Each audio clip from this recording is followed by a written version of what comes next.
Chapter 19. 5 o'clock the next morning found us all assembled on the roof of the temple. After the regular morning greetings, we gathered around and, as is the usual custom, a selection was read. The selection this morning was from the records of the temple. Jast translated them, and we were surprised to find that the translation closely corresponded to the first chapter of St. John in our Bible, and the second reading corresponded to the first chapter of Luke. After the reading, we asked if we might get our Bible and compare the versions. They readily consented, and, with the assistance of Jast, we made the comparison and were surprised at the similarity. We had scarcely finished when the breakfast call sounded and all went in. After breakfast, we prepared to descend to the village, and, for the time, the comparison left our minds. When we arrived, we found quite a number congregated from the nearby country, and were told by Jast that they were nearly all shepherds that pastured their flocks in the high mountains in summer, and the time for leaving the lower regions was fast approaching. We were told that such a meeting as would take place that afternoon was always called just before the people departed.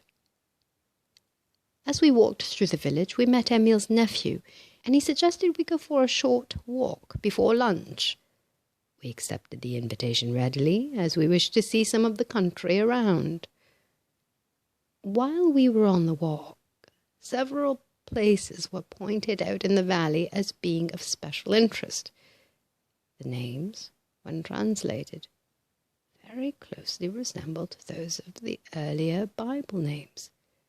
But the real significance of this did not present itself until we had returned, had lunch, and were seated among those that had assembled. There were about 200 in this assembly when the rest of our friends from the temple appeared.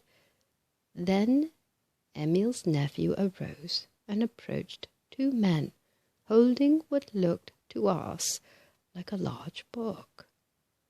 When this was opened, it proved to be a box in the form of a book.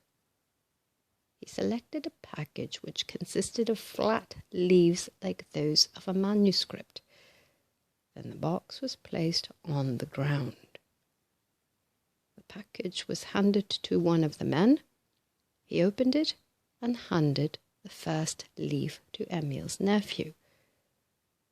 When the reading of each leaf was finished, it was handed to the other man, who placed it in the box. The reading proceeded with Jast as interpreter. It had not gone very far when we saw that it bore a striking resemblance to the book of St. John, carried out in much more detail. Then followed one similar to that of Luke, then one similar to that of Mark, and the final one was like that of Matthew.